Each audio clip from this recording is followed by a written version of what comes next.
नमस्कार। आपने देखा होगा कि ग्लोबल वर्ल्ड बड़ी तेज़ी से तब्दील हो रहा है और दो खांचों में दुनिया बढ़ती दिख रही है कोविड-19 के बाद। और हम ये देख रहे हैं कि अमेरिका लगातार अपनी ताकत में इजाफा करने में जुटा हुआ है। इसी सिलसिले में अमेरिका ने एक प्रस्ताव भारत को भी दिया था और कहा था कि आप G7 के देशों में शामिल हो जाएं। तो भारत ने भी हालांकि इसमें इनकार नहीं किया था और बड़ा पॉजिटिव रिस्पॉन्स दिया था। अमेरिका दरअसल चाहता है कि G7 का विस्तार किया जाए और इसमें 4 और देशों को शामिल किया जाए और इन देशों के नाम हैं रूस, कोरिया, ऑस्ट्रेलिया और भारत। तो अब भारत इसमें शामिल होगा या नहीं होगा ये तो भविष्य के गर्त में है, लेकिन अमेरिका ऐसा क्यों चाहता है और चीन इसमें अड़ंगा मार रहा है। तो चीन इसमें क्यों अड़ंगा मार रहा है इस बात को हम जानते हैं।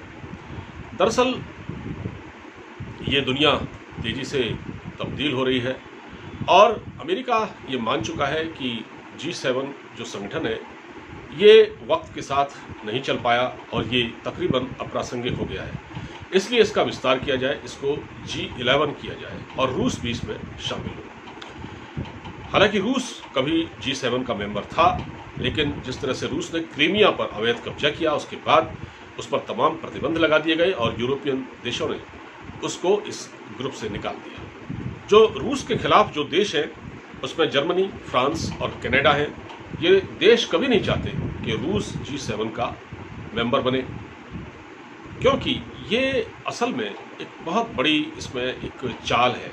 वो चाल ये है, जैसा कि आपने देखा होगा कि रूस के चीन के साथ बहुत अच्छे संबंध है और बहुत बड़ा ट्रेड है और 2020 के अंत तक, इस साल के अंत तक जो व्यापार है दोनों देशों का वो तकरीबन $200 बिलियन करने की योजना है। तो रूस और चीन के बहुत अच्छे संबंध हैं।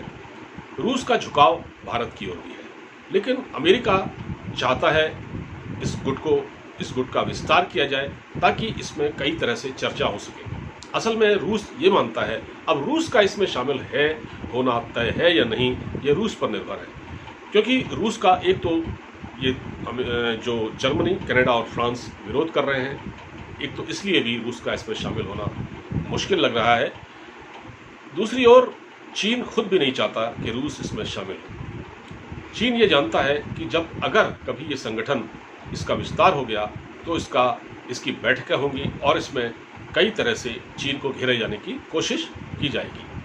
अभी भी रूस का ये मानना है कि दरअसल ये जो G7 है इसके विस्तार की योजना के पीछे अमेरिका की चाल चीन को घेरना है, चीन की घेरबंदी करना है। और चीन ये अच्छी तरह जानता है कि अगर इस मंच ने व्यापक रूप ले लिया और इस पर खुलकर चर्चा होने लगी तो उसके ऐसे मुद्दों को भी छेड़ा जाएगा जैसे ताइवान, तिब्बत और हांगकांग का मुद्दा, इस पर भी चर्चा होगी। तो चीन कभी नहीं चाहता कि ये संगठन अस्तित्व में आए। असल में अमेरिका की मंशा भी यही है कि इससे इस संगठन में थोड़ा जान फूंकी जाए और इसमें भारत जैसे देशों को शामिल करके, क्योंकि भारत का भी एक तरह से चीन से इस वक्त पंगा चल रहा है। सीमा विवाद, लद्दाख में उनकी फौजें डटी हुई हैं, हमारी फौजें भी आमने सामने है और अमेरिका इन पूरी परिस्थितियों का फ़ायदा उठाने की सोच रहा है, क्योंकि भारत इस पूरे रीजन में एक बहुत बड़ी ताकत भी है और बहुत बड़ा बाज़ार भी है। तो अमेरिका अपने बाज़ार को भी देख रहा है, भारत को फुसलाने की कोशिश कर रहा है। अमेरिका भारत को चीन के खिलाफ खड़ा करने की कोशिश भी कर रहा है। हालांकि अभी भी दोनों देश आमने सामने खड़े हैं, लेकिन अमेरिका दरअसल इन पूरी परिस्थितियों का जायज़ा लेकर उसका आकलन कर रहा है और चीन के खिलाफ एक घेराबंदी, चीन की जो घेराबंदी है उसको सख्त कर रहा है। चीन के खिलाफ वो इतना जो घेरा है अंतर्राष्ट्रीय स्तर पर वो तंग कर रहा है। और सबसे बड़ी बात है कि रूस इस G7 में शामिल होगा या नहीं ये भविष्य के गर्त में है।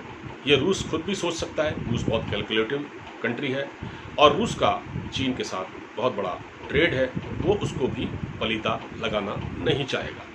अभी फिलहाल जो रूस का चीन के साथ जो ट्रेड है वर्तमान में वो $100 बिलियन है और आने वाले दिनों में ये 200 बिलियन तक पहुंच जाएगा, जबकि भारत के साथ उसका केवल अभी 10 या 12 बिलियन डॉलर का ट्रेड है, जो 2020 के अंत तक तकरीबन 30 बिलियन डॉलर, इससे ज़्यादा जाने की संभावना नहीं है।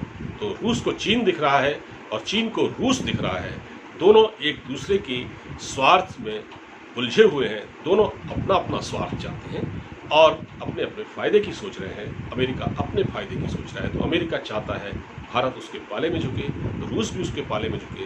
लेकिन जिस तरह से रूस और अमेरिका के बीच रिश्तों में पिछले दिनों से लंबे वक्त से खटास चली आ रही है और कई इसके पीछे कारण भी है, तो रूस इस प्रस्ताव को स्वीकार भी नहीं करेगा और ऑलरेडी जो फ्रांस, जर्मनी जैसे देश हैं और कनाडा जैसे देश हैं, वो कभी नहीं चाहेंगे कि G7 का रूस हिस्सा बने, क्योंकि ये ऑलरेडी इस संगठन के मेंबर हैं। फिलहाल इस वीडियो में इतना ही, तो मुझे इजाज़त दीजिए, अपना ख्याल रखिए और अगर ये वीडियो अच्छा लगा हो तो इसे आगे बढ़ा दीजिएगा।